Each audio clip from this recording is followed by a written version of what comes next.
Hi, and thank you for checking out this short clip from Obehi Podcast. I'm Obehi Ewanfoh, the host of the Obehi Podcast. This short clip was created from a full episode where we dive deep into this conversation. To see the entire video, all you need to do is to click on the link in the description of this video. Now, while you are there, I want to share something with you quickly. Are you a purpose-driven entrepreneur? Do you want to cut across the noise and attract the right audience, leveraging the power of storytelling? Now pay attention. I'm currently working on a signature program to help you own your story and stand out for the competition. It's a 5-step journey to help reshape your professional and business narrative so you can drive success and stand out in the competition. And in less than 90 days. The link is what you see on your screen, academy.aclasses.org/story. Now this is what we have understood. Storytelling is the most powerful instrument that is known to man. And this is what this could mean to you. You could either choose to own your story and leverage it to amplify your message and whatever you represent in this world, or some other person could own that story.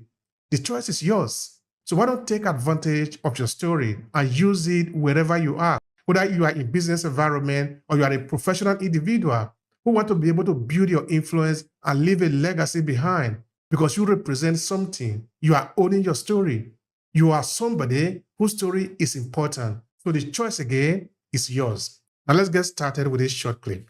My name is Obehi Ewanfoh, and I really love that name very well. I'm originally from Nigeria, and I do storytelling. I help people to leverage the power of storytelling, particularly within the area of business, because we find that to be essential if you want to connect to people, because storytelling help you to move away from just talking about statistics and data and regurgitating the same information that people have already heard too much.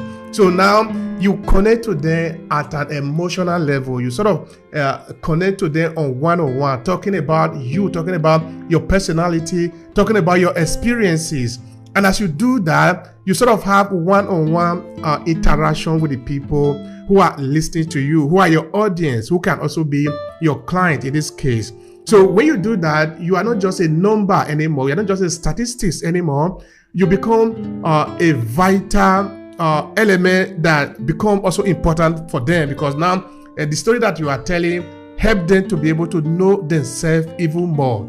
So we believe that storytelling is actually very important for businesses who want to better connect with their audience. So yeah, this is what we do. And I live in the northern part of Italy, in Verona. I don't know if any of you have ever been to Verona, but if you have read the book Romeo and Juliet, that is where I am. Okay, this is the city that we often call the city of light and love. A lot of love is here. So when I came here in 2004, I was trying to understand the story of the African diaspora that I met in this place, the story of the people that I met here that look like me. So like, why are we here? What are be your experiences? So I just take my little recording, my little tape recording. I was moving around, talking to different people, asking them all sort of questions. So why did you come here? What has been your experiences? That have really helped me to learn a lot about myself also. I say that often, that even though I was talking to people, asking them about themselves, I was also talking about myself, because most of the people that I've asked questions them, they are not like me. Some of them have already relocated to Africa. They are no longer here, but I'm here now. So the questions I was asking them now, I'm so expecting. Of course, I've already responded to some of those questions, because there have been some university students who are trying to understand, maybe related to what I'm doing. They're asking me the same question, like, where did you come from? What has been your experiences? Perhaps that is life.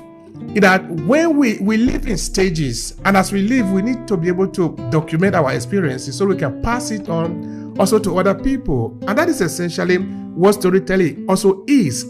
So I was going around collecting this information from different people. At the point, sometime last year actually, I said, let's think about it. All this thing that I'm doing, somebody else can benefit from it, which is storytelling. What is this thing? What is storytelling? What can we learn about it? So that is how I put this book series together, the Storytelling Mastery. Of course, it was quite voluminous. I didn't want to put a book that is that heavy maybe like about how many, like about 900 pages of book for somebody to read about storytelling. And of course, I know my audience too. I know my target audience, the African diaspora. People are not so crazy about reading like that. So I break it down into smaller sessions that somebody can just take, and in a few evenings, you will finish one. So that is how the storytelling series came about. And since then, I've met a good friend of mine, Mr. Annie. Of course, he will be talking about himself just now, who he is and what he does. He suggested to me, Obehi, it's time you start doing audio room. Because for a very long time, I've been on LinkedIn. I didn't even know anything about audio room. Okay, I've heard about it. I've been a guest sometime on the Clubhouse, but I've never thought I could maybe host my own on LinkedIn. So since the suggestion of Annie, I'll be here, and it'll really be fun all the way.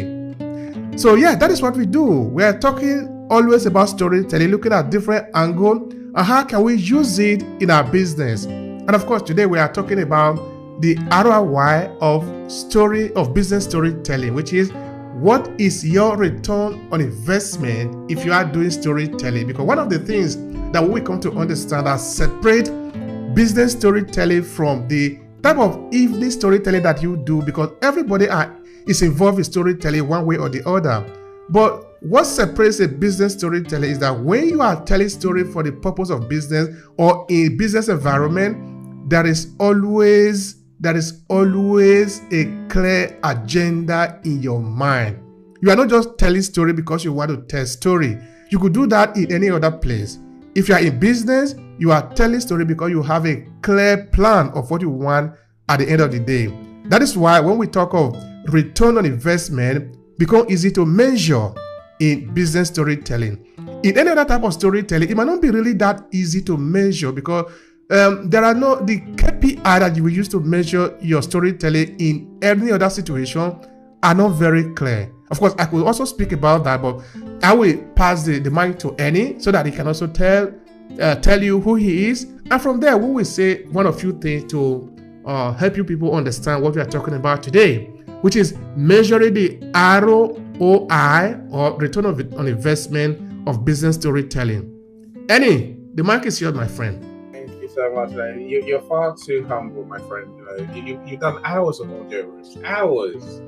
When I saw the named ones, when I was looking through, this afternoon, I thought, wow, that's amazing. I think what's in your name is such an important thing for us to understand. And I can't tell you what my name really means. I think that those who understand, that those who know.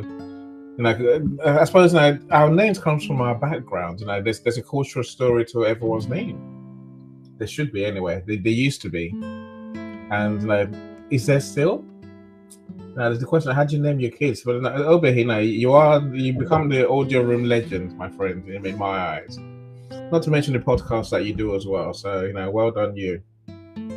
So I think when we learn something, we just try and share that with the world, don't we? Audio rooms are my thing. I love audio rooms. I just did a live stream. It's strange being seen, but I had to go and do my makeup first and my hair. But I was ready, and I was there. I said audio rooms. I think they're an amazing thing. I see my friend Lisa just joined us.